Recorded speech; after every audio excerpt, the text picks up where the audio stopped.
Welcome to the Default Profitable Podcast, the show where we dive deep into strategies for starting and running a business that makes money consistently. Whether you're a founder, a leader, or just a dreamer starting to think, this podcast should be a toolbox where you can come in and find the things you need to set up your business. I'm your host, Matt Nettleton, and today my guest is Chanda Coston. Absolutely. Thanks, Matt, for having me. I'm excited to be here. No problem. So you sent me your bio, and we haven't really talked much. So before we jump into what your business does, let's talk a little bit about you as a person. Give us some of your background. I always like to brag. Mom of 5. I have 5 adult children, 4 grandchildren. I love to travel. I'm a nerd. I love learning new things. My past, I was in the military, and then I went the corporate route, and then I did government contracting and even independent contracting with the government. And due to an unfortunate loss, I veered over to nonprofit space while I was also doing consulting for the government and decided I like coaching. And so I pivoted one more time over into the coaching space, and here I am. All right. So I've got 2 children that are legally defined as adults. How do you define adult when it comes to kids? When they're almost self-sufficient, like, Okay, almost. I can use that definition. I like that. Yeah. Yeah. Yeah, they're never officially out of the nest, right? We still have to guide them, and yeah, 'cause sometimes we have to get them out of tight corners, and, we do what we do. Yeah. Yeah. So, all right.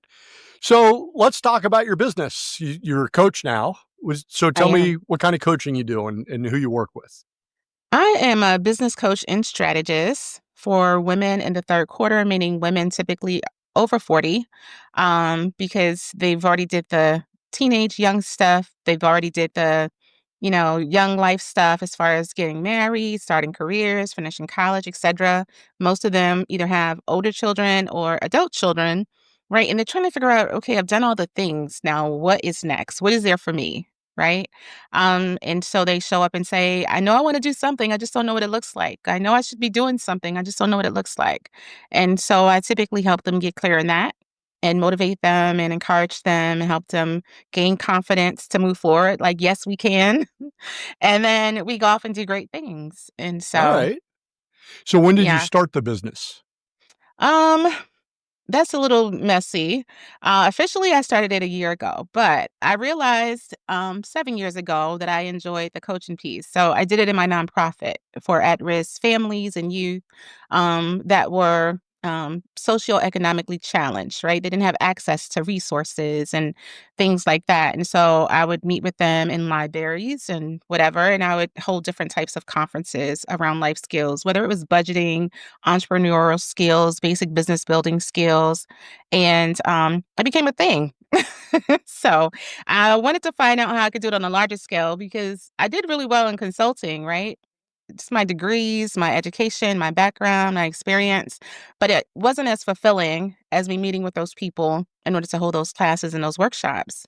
And I was like, there's something to this. How can I do this on a larger scale? And more people kept coming to me like, can you please mentor me? Can you coach me? And I'm like, not really set up for that. So hence me deciding, I was like, I think I'm ready to leave corporate. I'm ready to come away from government contracting. And so I was like, well, let me build that out. And so I partnered with a community that I'm familiar with that's already doing it in the space. And I was like, wow, this did good. Like people really need what I have to offer. Okay, let's go. All right. All right. And so so did you ever build a plan of what you wanted the business to be? Let me frame the question more fully. So this is like episode 160. Okay. And I ask every person that owns a business, there are typically 3 things that everybody says you need to have. You need to have 6 months of savings. You need to have a good, valid strategic plan. And then you need to have a clear understanding of what people will pay you for. Right. So of So those yeah, 3 things, how did you do out of those 3? so I think I took some shortcuts, okay? Because coming out of the space in government, from government contract to government, back into government contracting, but doing it for myself, as a program manager, which if most people don't understand, a program manager is someone who manages large projects under one umbrella. So I was already doing the thing, right? And so when I decided I wanted to do it for myself, strategic plan, that's what I do, right?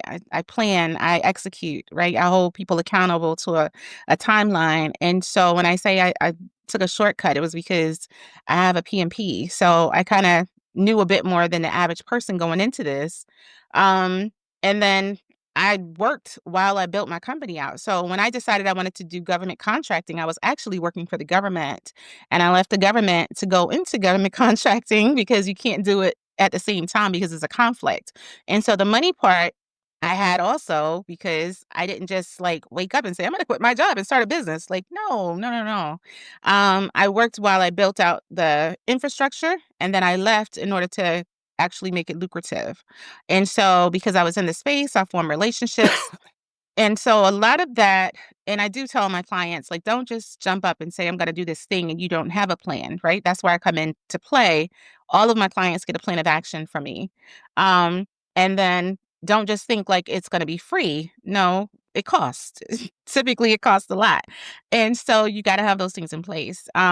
So absolutely, to answer your question, I had a Well, you might plan. be the first person that's had 2 out of 3, and it sounds like you might even had 3 out of 3. Yeah. So Yeah. most people have almost no savings. Hmm. They have a plan that, while very extensive, is almost 100% incorrect. And Mm, then they thought they were gonna sell this thing, but people actually wanna buy that thing, yeah. whether it's Now, a good or a service. I'll agree to that. So leaving the government and the government space is not quite similar as online coaching, right? So in my mind, I was like, this is a no-brainer. I'm just gonna do strategy. Like everybody needs this, clearly. And what I realize is most of my clients, they need both. They need the mindset piece as well as the strategy, right? So I'm realizing if I just give them a plan of action, they're never gonna get it done because they need a coach to kind of help them understand that you can do this thing. Like it is possible. You are more than capable. You're not, an imposter. You have something to add, your value added, your experience, your expertise, and all those things. And so that's where you see the split between the two. So my expertise, okay, is the strategy piece, but I realized very quickly that I have to kind of say, hey, yeah, you got this, and encourage them and hold them accountable to execute. And so that's where that coaching comes in play. Absolutely. Alright. And it sounds like you had a big kinda passion for the business. Yeah. So I'll ask it the way I ask most, right? There's a spectrum of reasons that people buy or start a business, and on one Mm, end of the spectrum is, I have great passion, this interests and challenges me dramatically, and I'll do it, and then I'll try to figure out money later.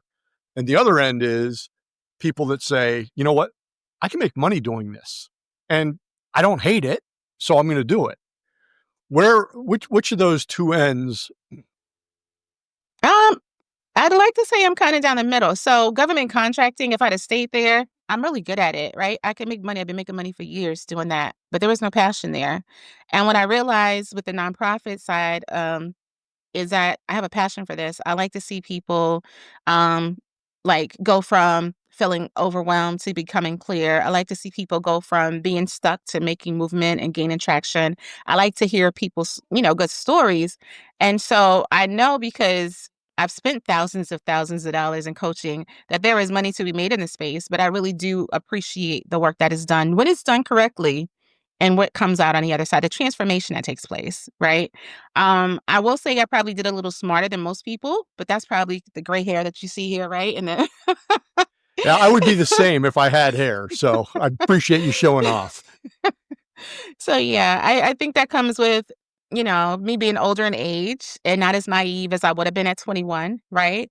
And so I was smart about it. I didn't just say I'm gonna jump up and do this business. It was like, okay, let me make sure everything is in order, finances are in play, and then I'm gonna build this thing out because I am passionate about it in order to make money. But yeah, I think there's both. Yeah, okay. Well, nobody I have yet to run into anybody that I have a friend who, like, he had a daughter that rode horses, and he figured out he could be the guy that put the shoes on horses, because there Oh, was okay. nobody within 100 miles of where he lived. And so he's like, "I hate the work, but I can charge so much. There's no reason for me not to get good at this." Open market, And exactly. and so he got good at it, and he found as he got more competent, he enjoyed it more.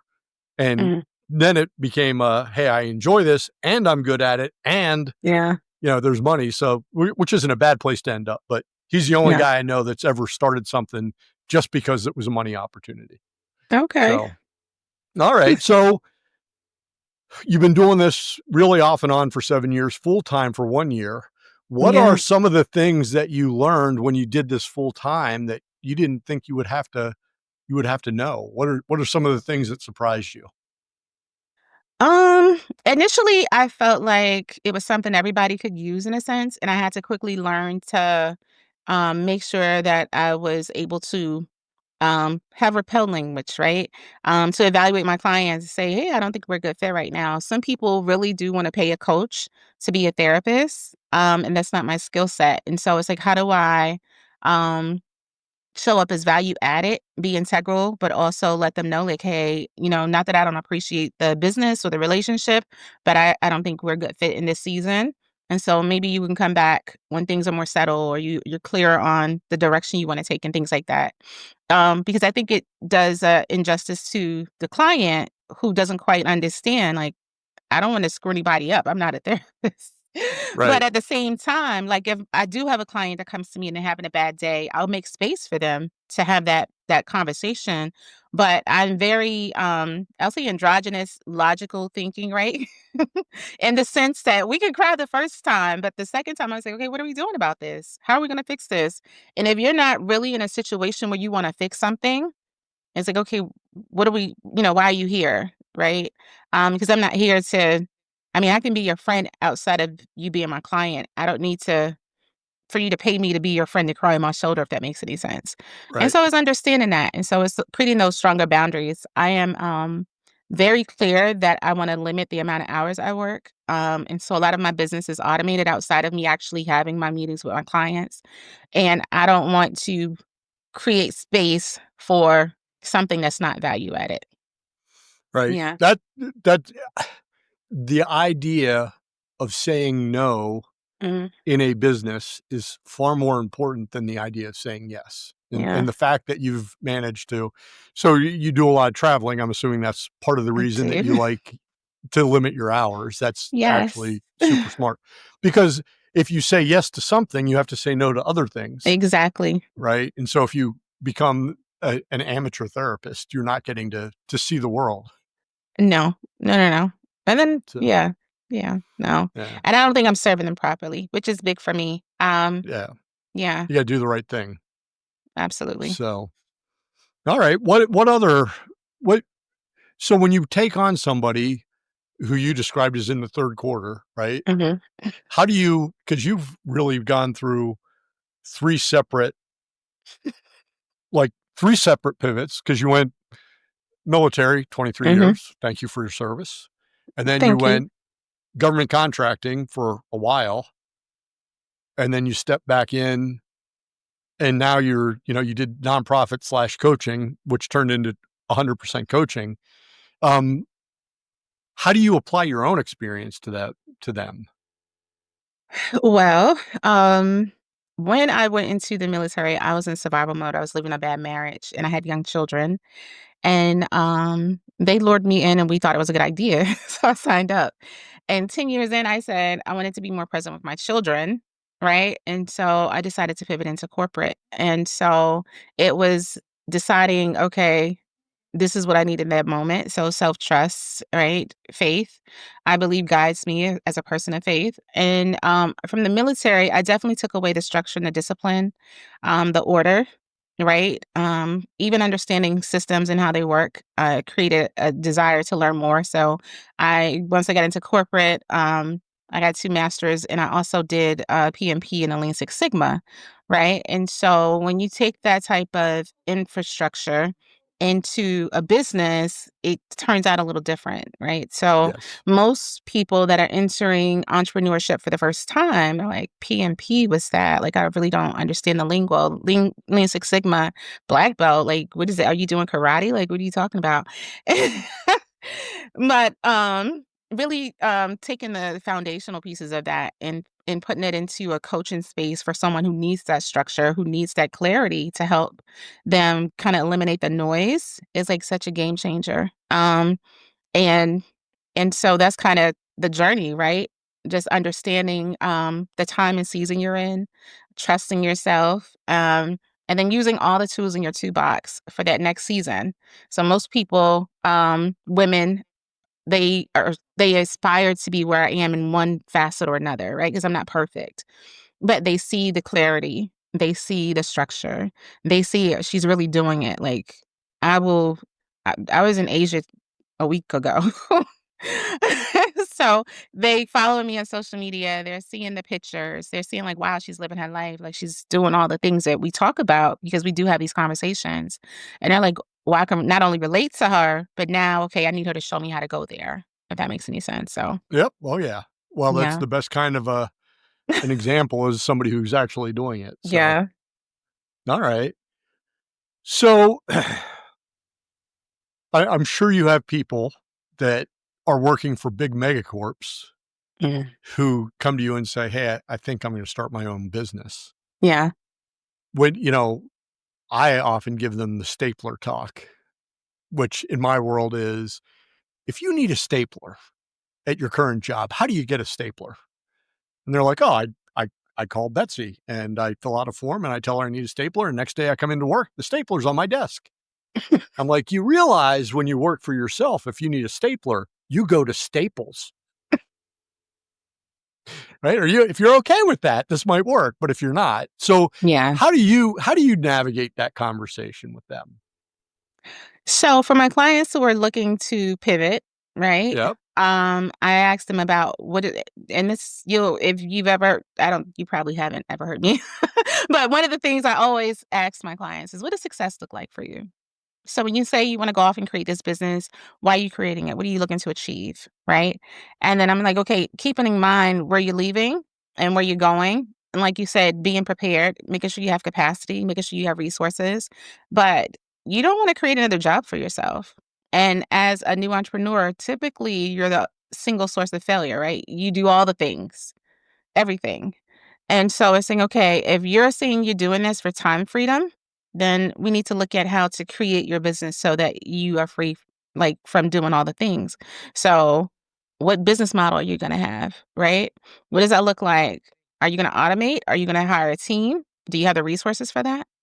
And so it's having those important conversations so they are realistically looking at what they intend to do. Because people will come and say, I'm gonna start a business and make $1 million this year. It's like, okay, well, what are you gonna sell? How long is it gonna take? Let's talk about it. What does that look like over a month, a quarter, a year? How many people do you need? How many products do you need? Like, what does that look like for you? Can you really do it? Do you have the capacity? Do you have the resource? Do you have the relationships? Like, what are we talking about here? So it's easier said than done until you actually start looking at what's required and then you start to develop a strategy around it. If you say you want to do it, I'll give you the strategy, but at the end of the day, I'm not executing it. You're going to Right. have to be able to execute it. And so it's like, okay, maybe I won't be able to do it in a year. Maybe it'll take me 3 years. Maybe it'll take me 5 years. But having realistic conversations, because it's so much easier just to show up and punch someone's clock than it is to be committed and say, I'm going to jump online to make sure this content is there, or to go over the books, or to place those orders, or you know what I mean? Yes. So, yeah. Yeah. So probably in the first 10 episodes, Stephanie Daly I was interviewing her. She started selling lasagna out of her kitchen. And she basically said, listen, if you're not willing to wake up at 3 a.m. and think about your business, just don't start it. So, Right. If you're yeah. willing to wake up and think about it and worry about it, and then you can probably make it.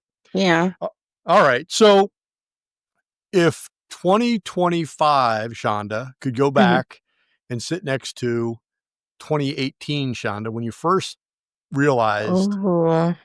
I'm going to do coaching, right? And you can say, hey, listen, everything works out. However, here's what you should do first. What would be Mm, the here's what you do first answer? honestly, because that's the same timeline. Okay, so for perspective for you, 2018, I lost my brother to gun violence, which is why I started the nonprofit. And even though I was broken, it definitely allowed me to heal by serving other people. Instead of moving forward and contracting, I probably would have went forward with coaching and built that out. Honestly, save myself the time, right? Save myself the effort. Not that I regret anything that I've accomplished in government contracting, but it was literally just a pin in time of where I was supposed to be.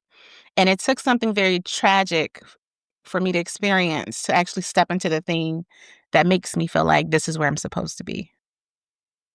So I don't know if you've read The Science of Scaling by Ben Hardy, No. Benjamin, but he has a quote in the book, and it's the reason people don't accomplish their real goals is Mm. because they find an easier path to a lesser goal. Nah, that's very true. I think I've heard that quote before, though. Yeah. Yeah. And I think that sounds like what government contracting was for you, Yeah. Yeah, it was right? easy. So, Yeah. yeah. It All fit. right. Yeah, it fit. I can do it. Yeah. They'll give me a Yeah. check. I'll take it. Yeah. So, yeah. All right. So, That's good stuff. any other, yeah, I mean, it's a quick 21 minutes, but any other tips or things that you would say to somebody thinking about starting a business? Just get started. Don't wait. Progress over perfection every day. I r- often quote a book by Smith Wigglesworth, The Science of Getting Rich.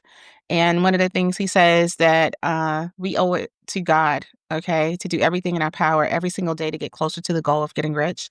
Because only when we achieve that goal can we properly display like everything that God has put in us, right? And so the takeaway for me is if this is your passion and you feel like it's a thing you're supposed to do, then every day get up and do everything in your power to get closer to that goal because you deserve it, right? So Yes. That's, absolutely. that's good. Yeah. Well, thanks for joining us. And for the people who are listening, Chanda is going to have links and information in the show notes at defaultprofitable.com. I know you got some offers for people, some ways to get in touch with you. Thanks for being a great guest. Thank you for having me. It's been an amazing conversation. Anytime. Yeah. And for those of you who are listening, 3 ways you can help: hit subscribe, leave a review, share an episode. And with that, we'll be back next week. Until then, stay focused, keep working, and stay profitable.